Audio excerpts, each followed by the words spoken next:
wears white again, and everything disappears under a thick blanket of snow, that's when the magic of winter unfolds.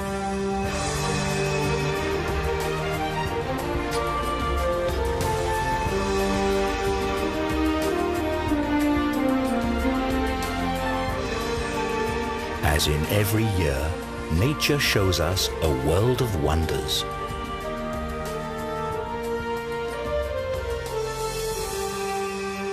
As Mother Nature decides to let it snow.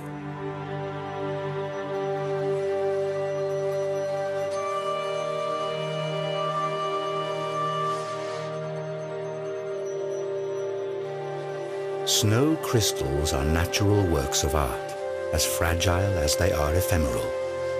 Each crystal is unique, and yet all develop in accordance with the same six-fold symmetry.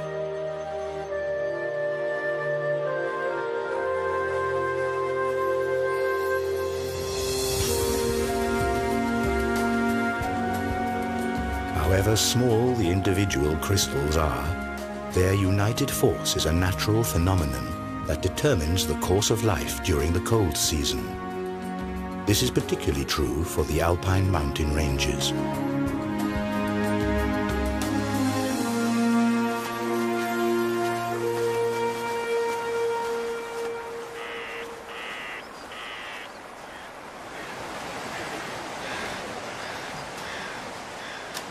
It's December, and about time to look for a proper Christmas tree.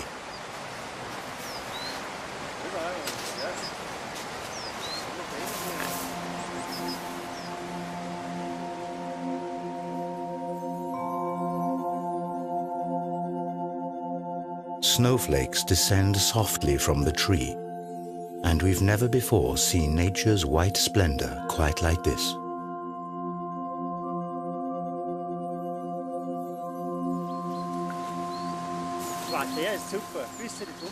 This tree is exactly right. It's the perfect choice.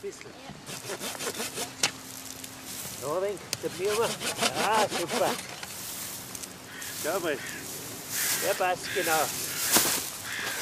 So schaut das dann schon gut aus. Schau mal, wie der Heft ausschaut. Passt genau.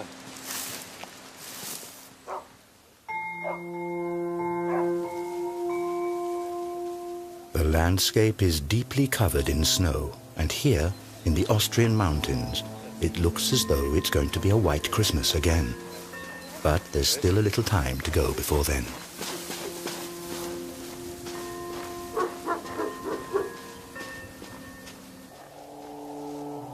The wild animals sense that the weather is about to change.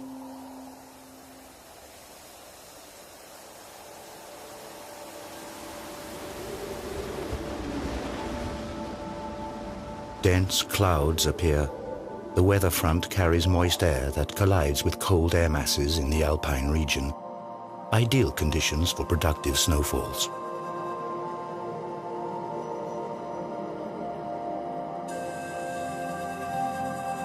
When it is barely below freezing, the first snow crystals begin to form inside the clouds.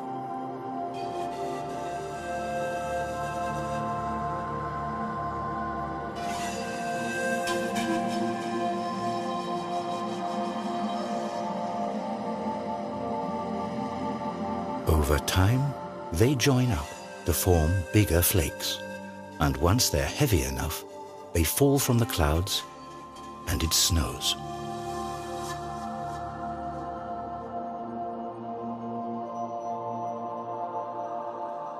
Each of Mother Hulda's works of art is unique. No two snowflakes are exactly alike. Unlike raindrops or hailstones, snowflakes fall gently from the sky.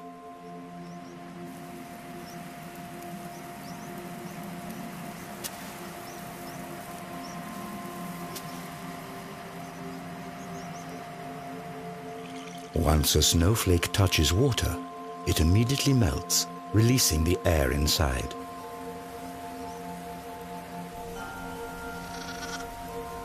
This creates a high-pitched sound that is unique to each flake and inaudible to the human ear without the assistance of technology.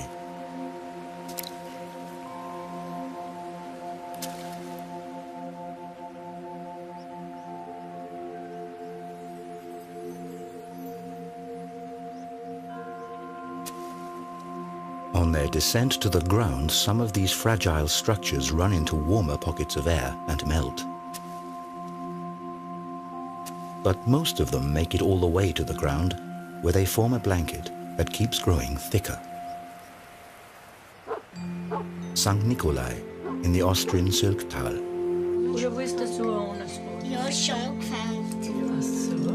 Here, as in many valleys of the Alps, time-honored Christmas traditions are kept alive. All throughout the Advent season, the whole family takes part in preparations for the grand celebration.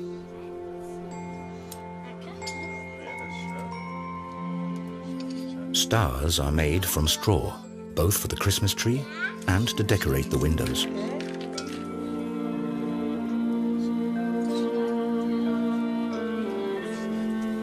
And once the snow starts to fall, visions of a white Christmas begin to stir in everyone's dreams. While the family is busy with Christmas preparations in the warm room, the snowfall grows heavier outside.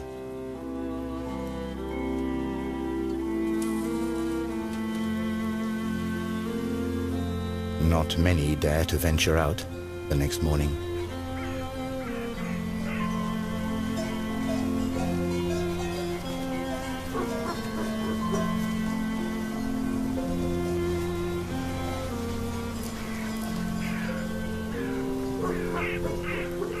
For some animals in the wild, winter is the hardest time of the year.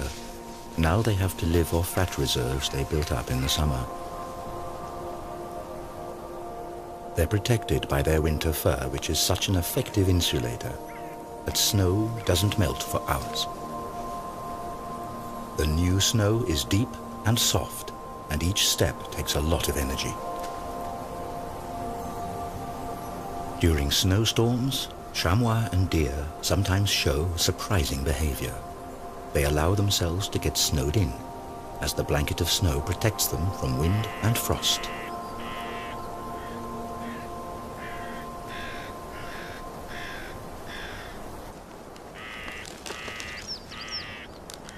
Other animals successfully use this trick too.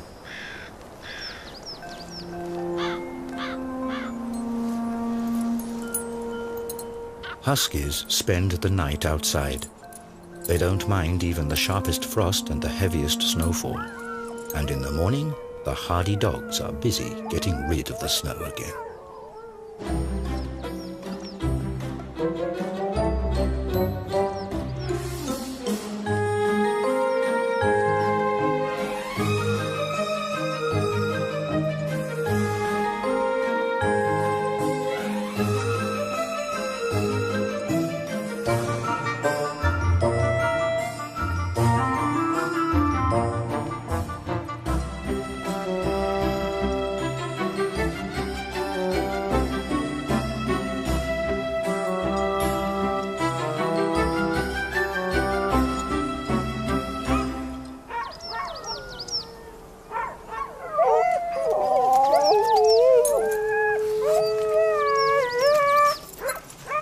The animals are restless. They can hardly wait to get going.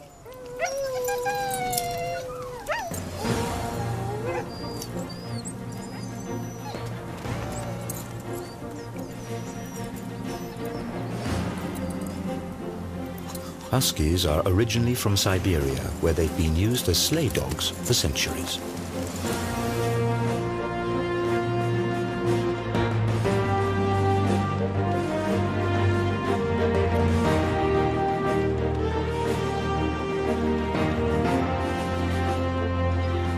Huskies are perfectly adjusted to snow. Their paws are padded, and hair between their toes ensures a safe tread.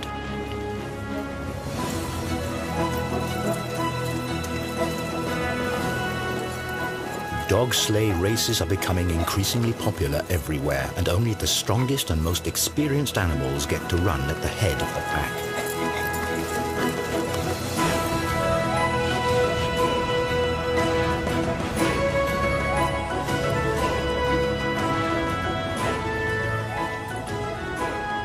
Huskies are totally in their element in the snow.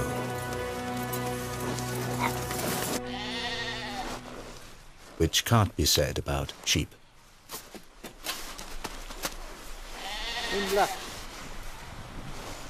If a herd is surprised by a snowstorm, it usually means heavy shoveling for the shepherds.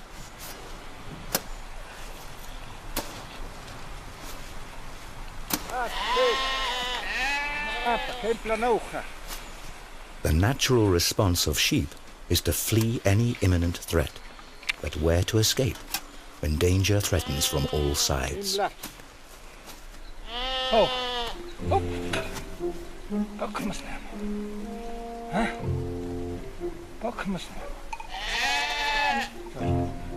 The sheep are noticeably confused.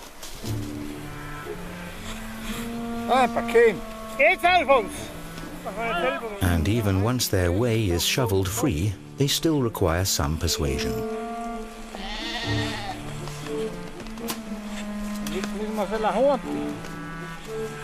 Without help, they would freeze to death, as in September 2007 when hundreds of sheep perished in the Austrian Alps. It takes quite some time until the strange caravan reaches the stable.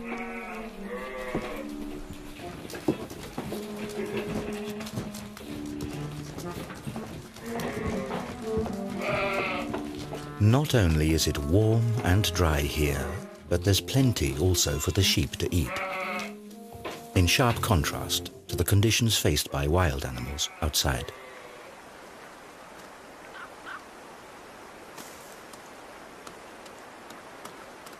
For chamois, for example, foraging in the winter is a challenge.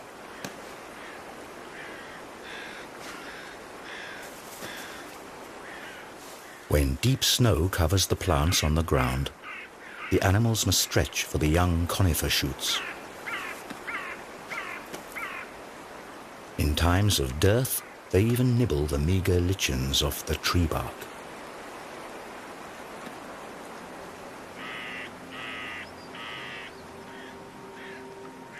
The splendid white snow is already several feet high as the next cold front approaches the Alps, bringing even more.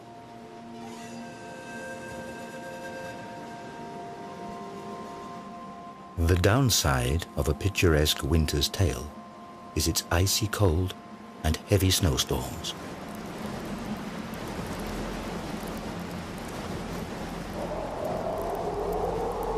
And once a dense snowfall and strong winds combine, things get really uncomfortable. The snowflakes whip horizontally through the air. The wind amplifies the bitter cold and frost.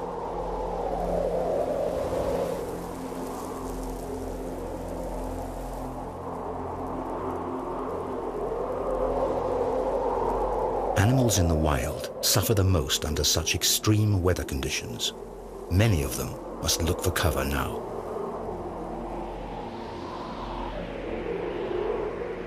Some of them have developed their own survival tricks. The snow vole, for example, lives in caves underneath the snow where the temperature never drops below freezing.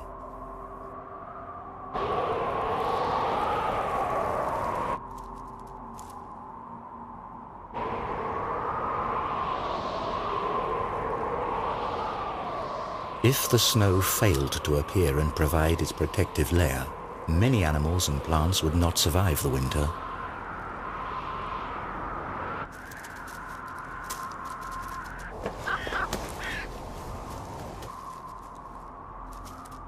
While the snow vole is secure in its warm cave, the chamois are climbing up the mountains in search of food.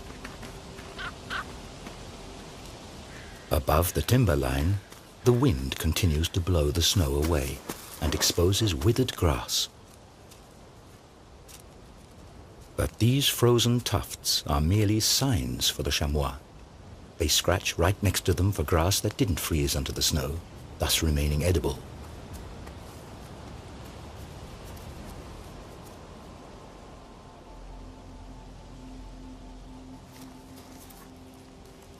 During Advent, days are short and nights are long and cold.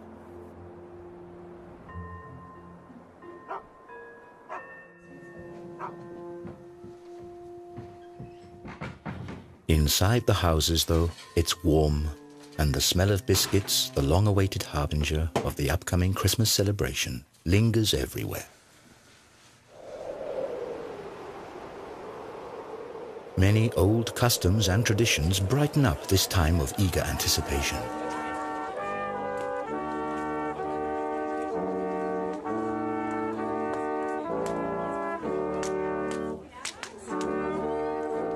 To the sounds of Advent horns, another window of a special house is opened.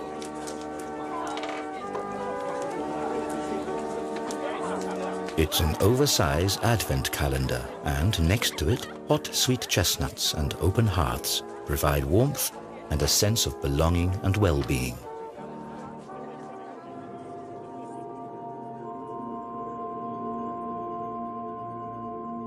During particularly frosty nights, a fascinating phenomenon occurs. The moisture in the air freezes and turns into hoarfrost.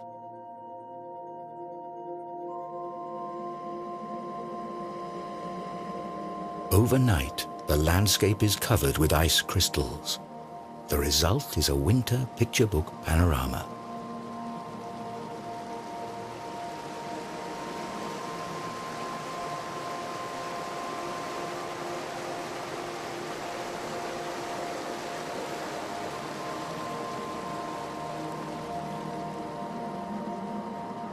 Sun and hoarfrost frequently go hand in hand, as cloudless winter weather is especially cold.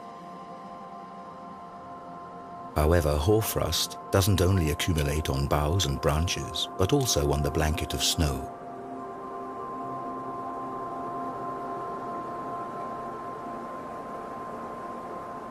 Its crystals differ considerably from the snow below. Hoarfrost is created at about -8 degrees Celsius or lower, and the moisture in the air freezes directly on surfaces.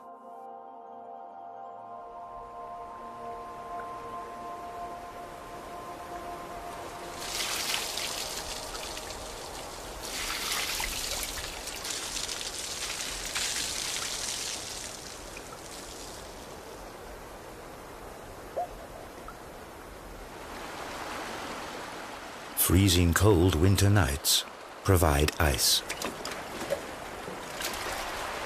And the inhabitants of some alpine valleys take advantage of this. They still master the high art of ice cultivation.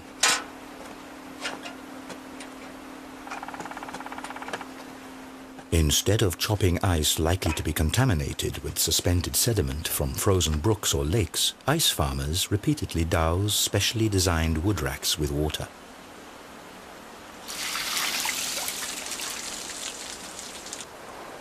Taps several feet long of particularly clean ice are grown here in the cold, while any sediment is washed away by the surplus water.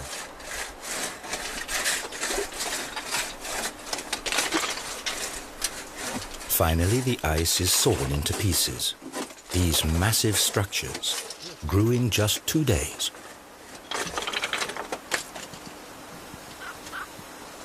In order not to break up the highly sought-after ice scraps any further, they have to be carefully harvested and stowed.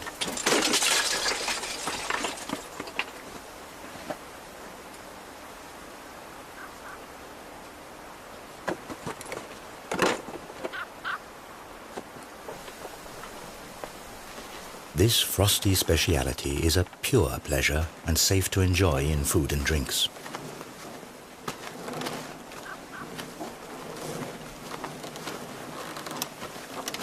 In former times, people were dependent on the cold of winter if they wanted to freeze water.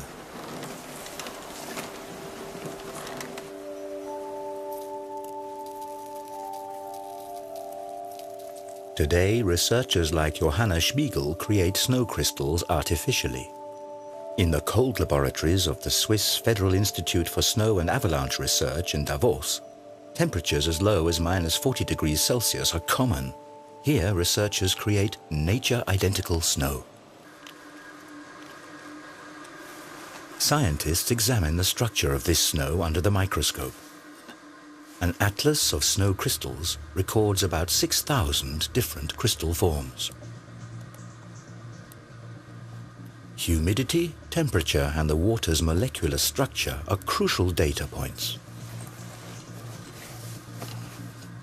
Electrostatic fields align the water molecules hexagonally, and this basic structure holds steady as the water slowly freezes and the snow crystal gradually grows until it's finished.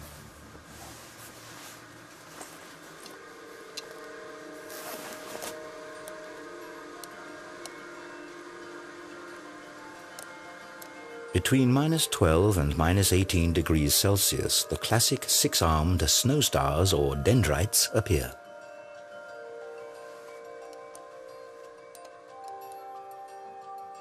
It's the temperature that determines how finely branched they become. Freezing water gives off heat, which decreases at higher temperatures, and this in turn causes additional variations in structure, because a bigger surface facilitates the discharge of heat.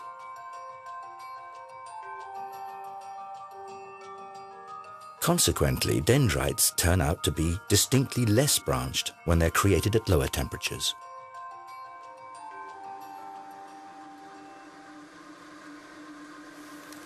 So, not all snow is alike, and at very low temperatures, snow crystals take on the form of little tiles, columns, and cylinders of ice.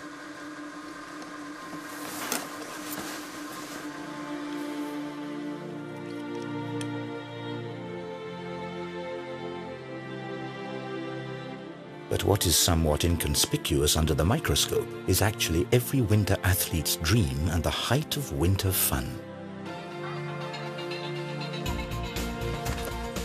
Fine powder snow.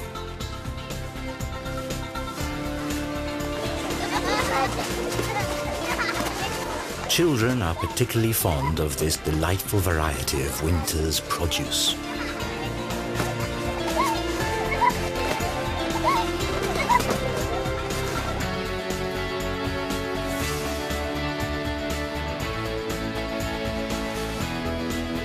Fresh powder snow is an attraction for skiers and snowboarders too.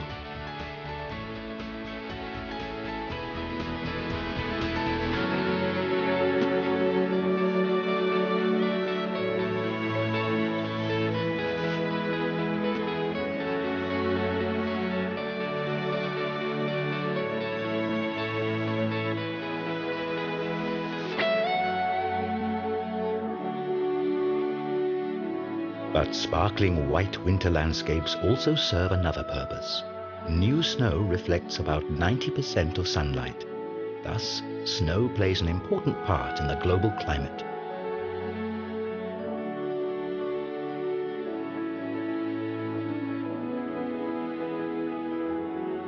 But why is snow actually white?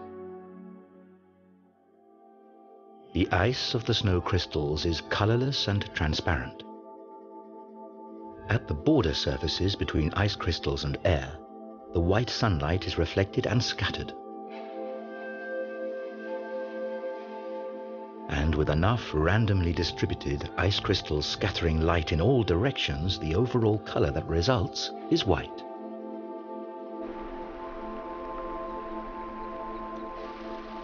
When snow covers the landscape, some animals prove to be particularly adaptable to the changed conditions.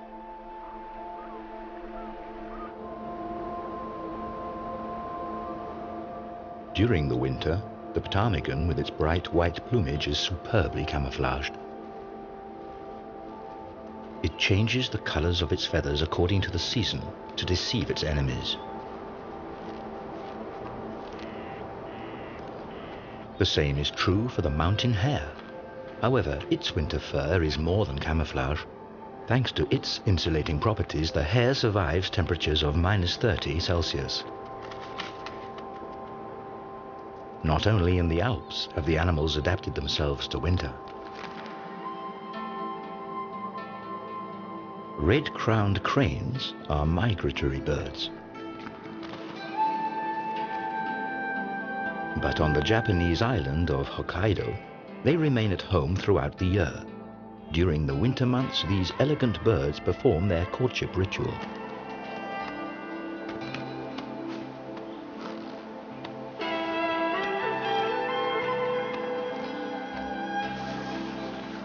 Hokkaido is also an El Dorado for winter athletes and snow researchers. In his research, Masaru Emoto investigates the factors that determine the growth of ice crystals. Emoto's findings are as interesting as they are controversial. According to his hypothesis, the process of crystallization can be directly influenced.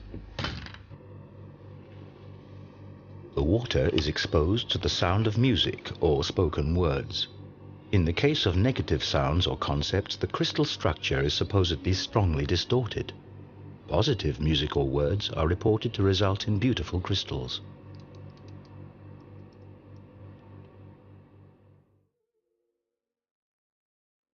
Classical opera seems to promote crystals of superb form.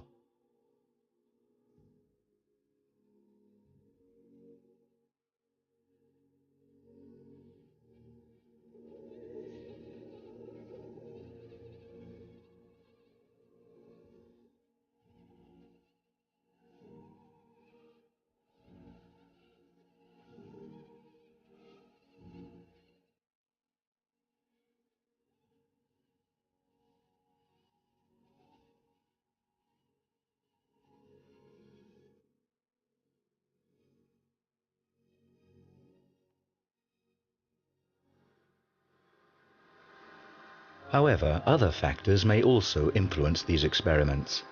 Ice crystals grow following a chaotic principle. Even the smallest influences change their shapes. Maybe it's simply the rhythmic sound waves of the angry music that disturb the development of their fragile structures.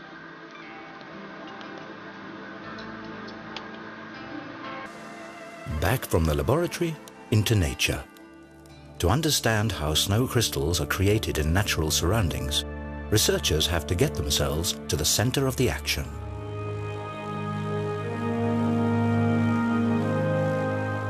On board a hail defense aeroplane, the Austrian meteorologist Alexander Podesser flies straight into the heart of a snow cloud. Gauges measure temperature, humidity, and wind speed.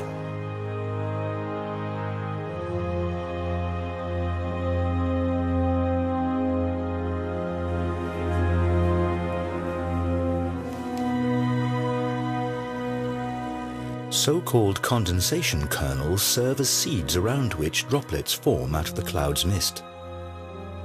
Moisture accumulates around minute particles of dust and soot. Such particles also serve as freezing kernels for snow crystals. It's already cold enough in the clouds. The first crystals start to form. They grow, link together, and descend as snowflakes to the earth.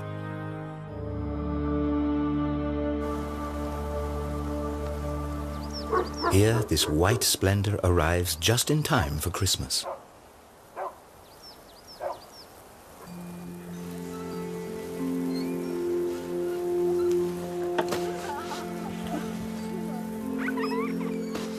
Snow has a magical attraction, especially for children. Now snowmen are in high season.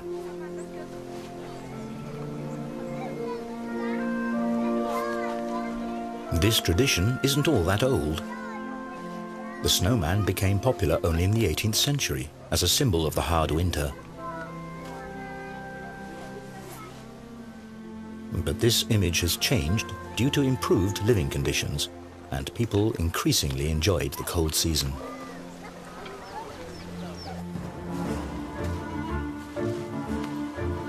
In the mountains, however, the snow can prove to be a danger for humans and animals alike.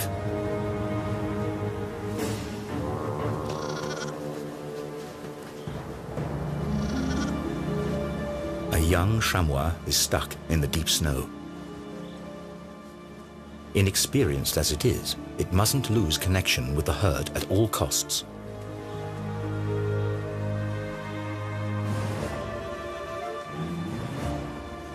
But the young animal sinks deep into the snow and falls further and further behind.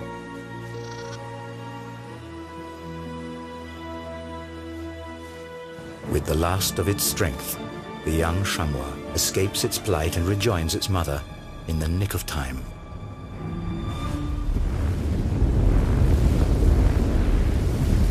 A devastating avalanche thunders down into the valley.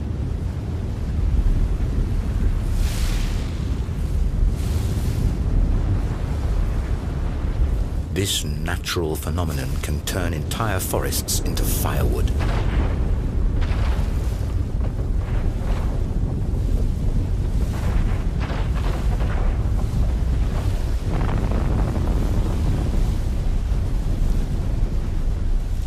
Avalanches are winter's greatest danger in the Alps.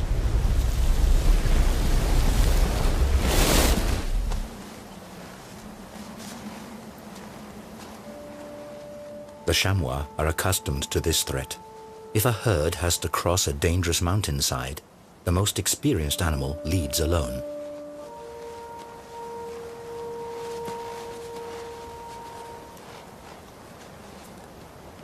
Carefully, the chamois explores the situation and looks for a safe passage.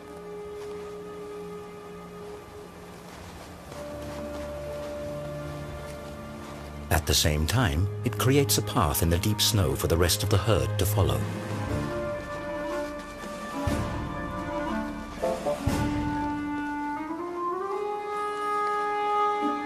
But the remaining animals proceed only after the leader has safely reached the other side.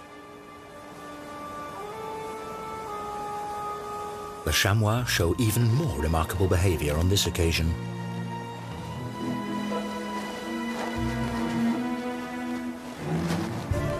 The herd doesn't cross the hillside as one. Instead, the animals risk the dangerous passage one at a time.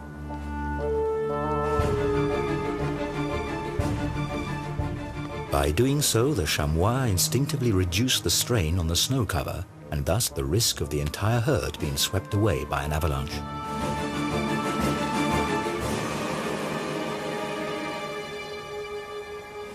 This danger is very real not only for the chamois.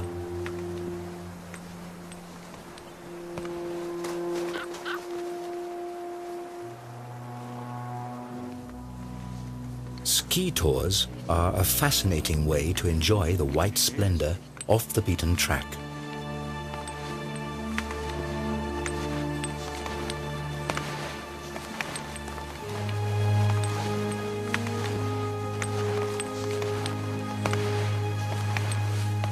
Experienced skiers, however, always keep a careful eye on the snow underneath them.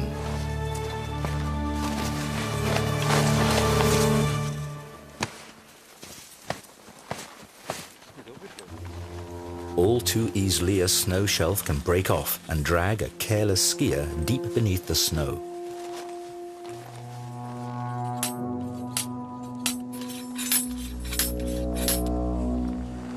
Vannengrat Mountain, near Davos.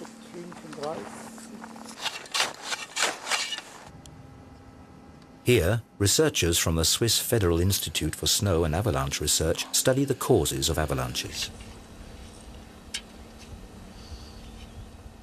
In this testing ground, profiles of the snow cover are created.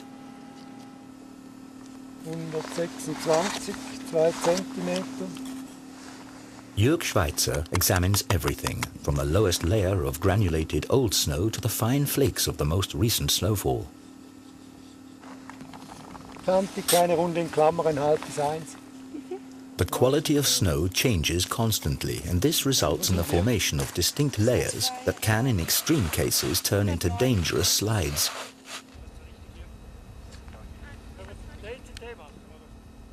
The snow masses above these slippery layers can easily start moving.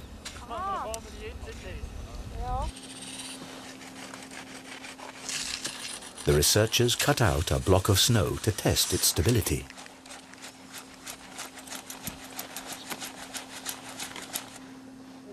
With this kind of testing, a little jump usually suffices. Probier nochmal. Where the snow shears, the border layer is analyzed in meticulous detail. Da unten. The data is sent to avalanche warning services. But today, nothing gets in the way of enjoying the deep powder snow.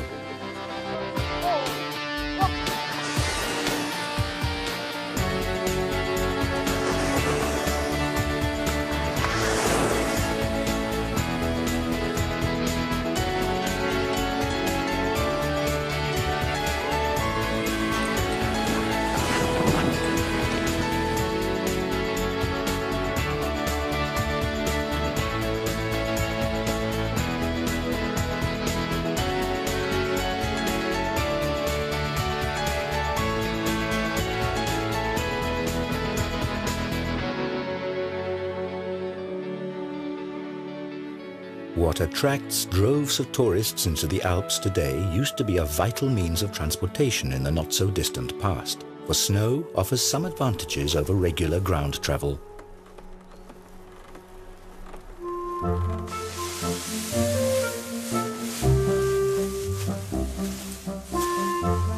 Last summer's hay is stored in small barns high up on the alpine pastures.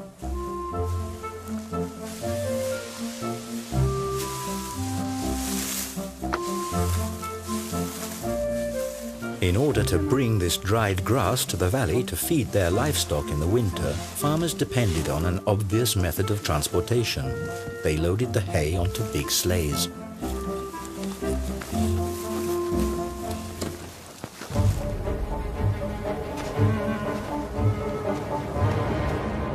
Occasionally, going down the mountains is risky even for the Alps' master climbers.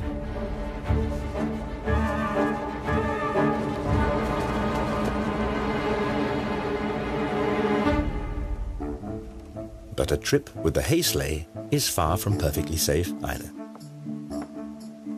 After all, a fully laden sleigh can weigh as much as 250 kilos.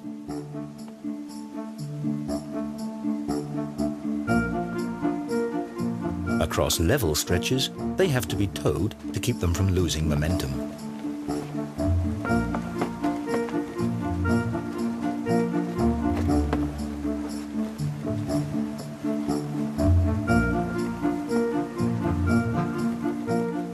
Once the path gets steeper, skillful steering is required to make sure the sleigh doesn't tilt.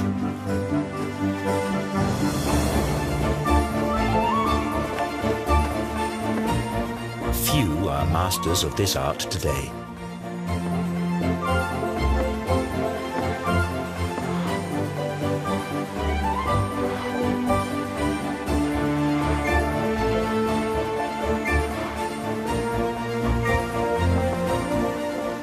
And if the driver loses control of his precious cargo, he invariably ends up in the ditch.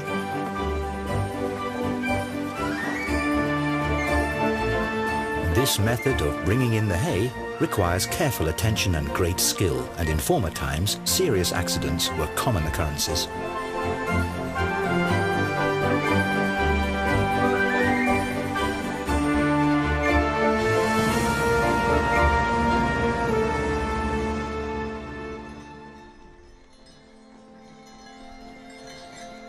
Much more peaceful then as well as now was a ride in the horse-drawn sleigh.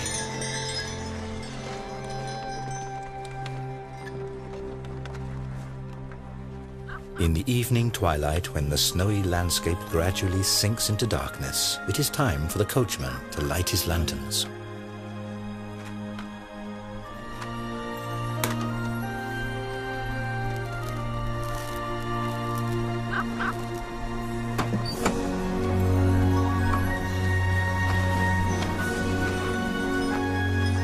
And if then it softly starts to snow, the winter fairy tale is perfect.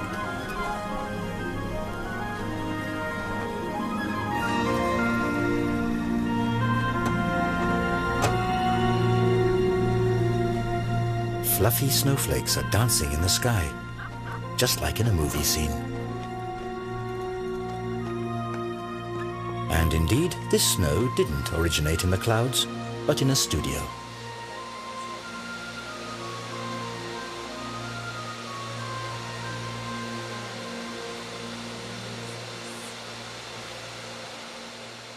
Here it is actually lather that is blown into the air, but creating snow at the push of a button is far from the real thing, certainly nothing to compare to a genuine white Christmas, and luckily, sometimes nature plays along.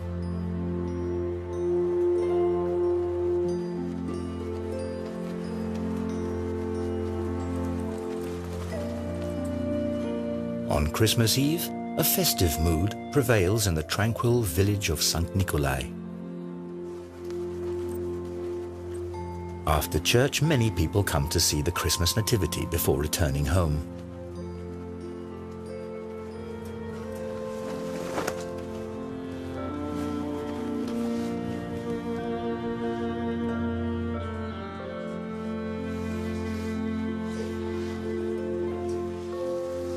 Candlelight and the scent of fir trees fill the room.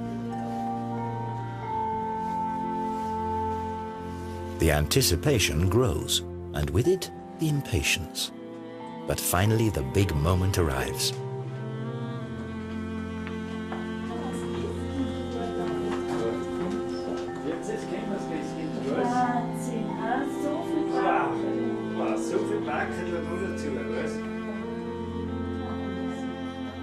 The glow in the children's eyes stirs many an adult's fond memories of merry Christmases past.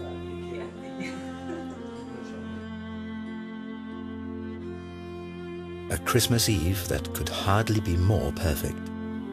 Inside, everyone celebrates, while outside it snows.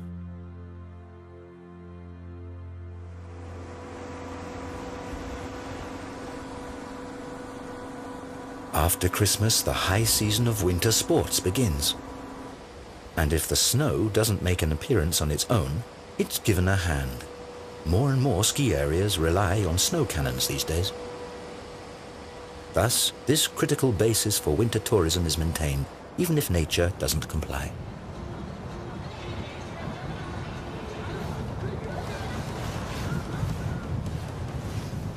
The average temperature of many alpine regions has risen noticeably over the last few decades. According to the predictions of climate researchers, this trend will only escalate. When there's too little snow, many ski resorts are already dependent on generating their white splendor artificially.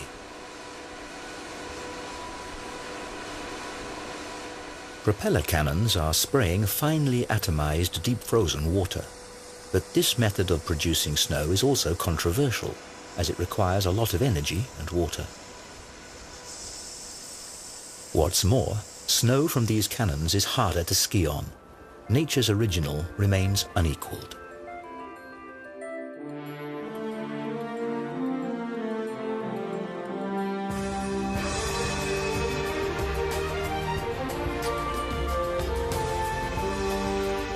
The weeks come and go.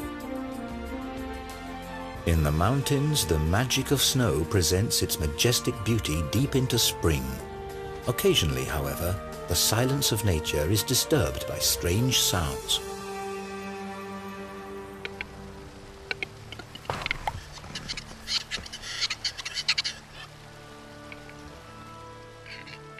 Restless wood grouse are already beginning their courtship rituals in March.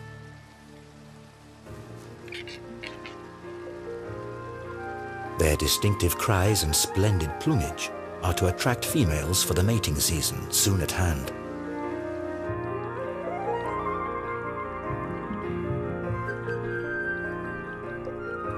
The days grow longer and the power of the sun increases.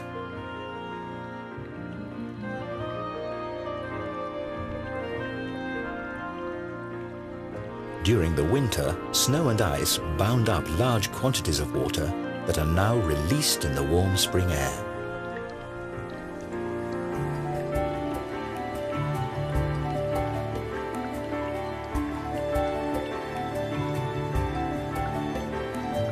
Snow and ice crystals wane.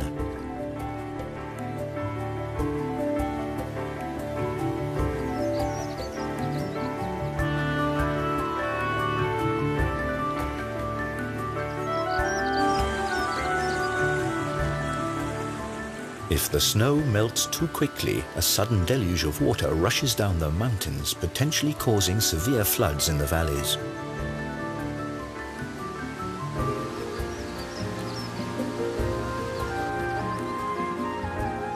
On the other hand, in the case of a more gradual thaw, the ground can absorb enough water for early plants.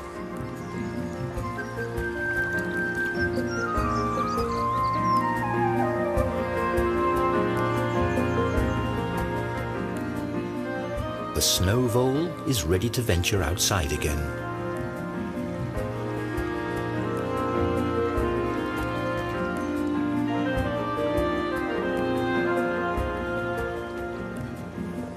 And the common frogs feel spring fever too. Their spawning migration takes them back to the place where they hatched themselves.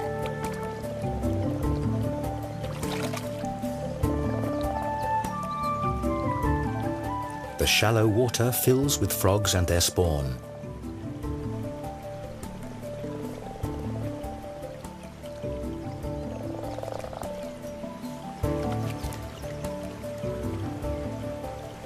Next year, the frogs will return here again.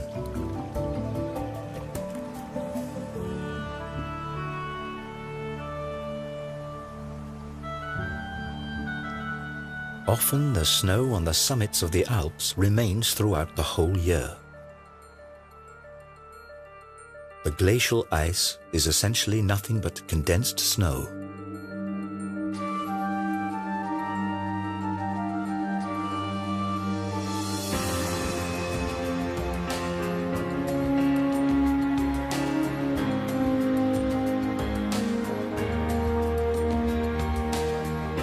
The weight of new snow masses eventually compresses the lower layers into ice.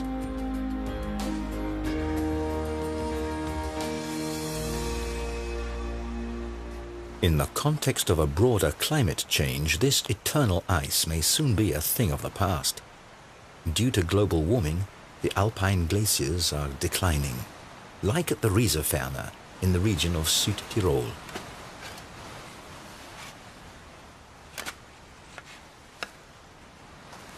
Mountain guide and hut keeper Gottfried Leitgeb explores the inner life of the ice masses.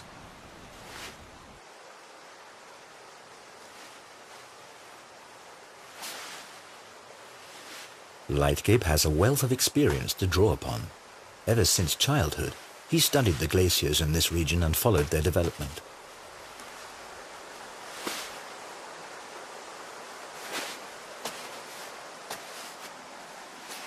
However, this is a risky undertaking, as no one knows how stable the ice cover really is.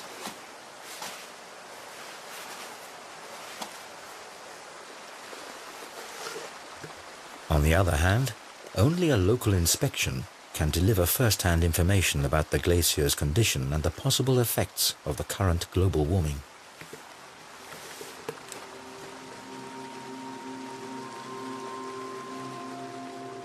Gottfried Leitgeb's findings are alarming. The glacier has been shrinking for years.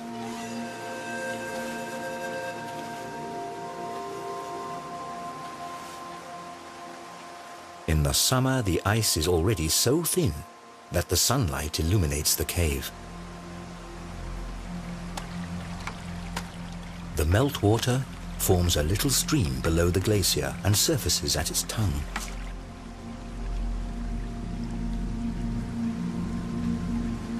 As fascinating as the sight of this nearly transparent ceiling may be, the danger of one of its thinned pieces of ice breaking off at any time is very real.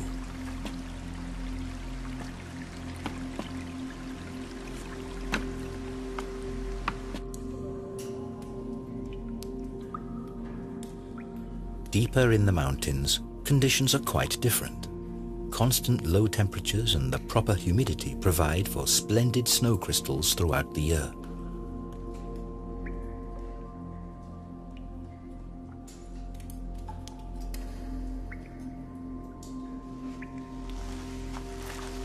This cave is the natural counterpart to the cold laboratories of the snow researchers in Davos.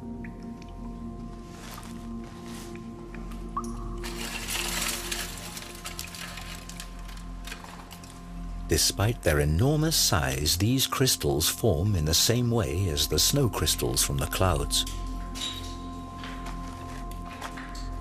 With time, the body temperature of one human being is enough to cause these works of art to melt. That's why Gottfried Leitgeb rarely comes here.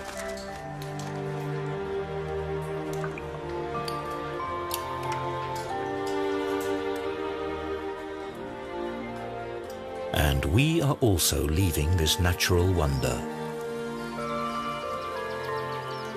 Outside, Jack Frost rises up once more.